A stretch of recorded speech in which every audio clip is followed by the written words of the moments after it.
अपनी 8 सूत्री मांगों को लेकर बालोद, गुंडरदेही और दल्ली राजहरा क्षेत्र के आंगनबाड़ी सहायिका और कार्यकर्ताओं ने अनिश्चितकालीन हड़ताल का आगाज कर दिया है।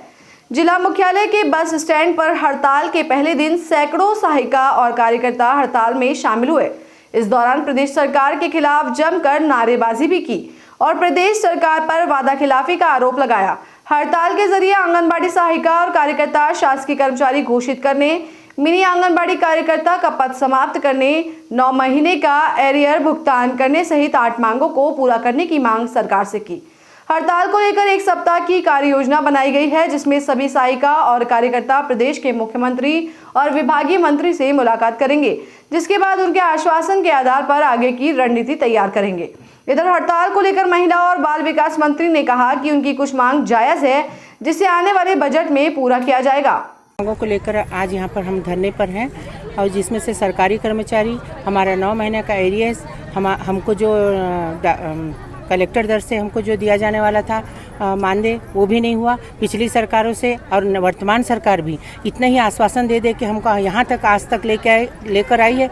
4 साल हो गए पिछली सरकार को जाते और नई सरकार को आते। नई सरकार ने बड़े बड़े वादे किए, अपने चुनावी एजेंडा में हमको कलेक्टर दर का आश्वासन दिया और हमारी प्रशंसा भी की, लेकिन उस प्रशंसा का सिर्फ उनको जब तक पदभार नहीं संभाले थे तब तक था। उसके बाद पदभार संभालने के बाद आज तक हमारे लिए उन्होंने कुछ भी नहीं किया।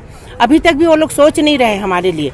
तो आज हम इसीलिए इतना बीच में कोरोना काल में हमने इतना सारी सेवा दी, हमारे लिए एक लाइन भी उन्होंने नहीं बोला कि हमारी कार्यकर्ता बहनें भी कोरोना काल में इतनी सारी माने सेवाएं दे रही हैं। तो इस वजह से आज हम आक्रोशित होकर हम अनिश्चितकालीन हड़ताल का यहाँ पर घोषणा कर चुके हैं। लेकिन 14 से 20 तारीख तक एक हमारी कार्य योजना के तहत हम चल रहे हैं। उसके बाद हम सरकार से मिलने के लिए हम जाएंगे। हम मुख्यमंत्री जी से मिलने जाएंगे, महिला बाल विकास मंत्री जी से मिलने जाएंगे। उसके बाद वो लोग हमको क्या आश्वासन देते हैं, इस बार हम आश्वासन पर नहीं उठेंगे। हमको लिखित में प्रमाण चाहिए, हमारे मानदेय कितना हो रहा है, कैसे हो रहा है, हमको सामाजिक सुरक्षा दिया जाए, हमको पेंशन स्कीम में शामिल किया जाए, हमको परमानेंट किया जाए, क्योंकि हम इतने सालों से सेवा दे रहे हैं। सन 1975 से अभी तक हमको कोई भी सेवा देने के एवज में हमको कुछ भी नहीं मिलता। हम लोग 8 सूत्री मांगों को लेकर यहाँ एकत्रित हुए हैं। हम लोग पहले हम लोग का टाइम 9 बजे से 1 बजे तक होता था।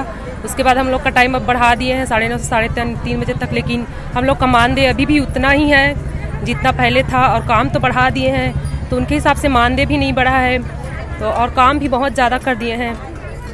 खुद को तो परिवार को तो टाइम दे नहीं सकते, और अपने आंगनबाड़ी को इतना टाइम देते हैं कि वहाँ के बच्चे सुपोषित हो रहे हैं हम लोग के वजह से। लेकिन हम लोग के प्रति सरकार का हम लोग का प्रति कोई ध्यान नहीं है उनका, तो इसी ध्यान को आकर्षित करने के लिए हम लोग ये हड़ताल किए। आगे क्या कुछ रणनीति रहेगी अगर आप लोग? आगे अगर ऐसे कुछ नहीं करेंगे तो अनिश्चितकालीन में बैठेंगे हम लोग। अपना नाम बता। मेरा नाम पायल साहू। हमारी सरकार आने के बाद पूरे आंगनबाड़ियों का जो उनको मूल उनकी मेहनताना नहीं मिलती थी, चाहे उनकी मृत्यु उपरांत हो, चाहे रिटायरमेंट होने के बाद हो, जो पहले नहीं मिलता तो हमारी सरकार के आने के बाद वो मिलने लगी है। और उनकी जो मांग है, कुछ मांग है वो वाजिब है। उनको अभी आखिरी बजट है, उसमें हम लोग कोशिश करेंगे।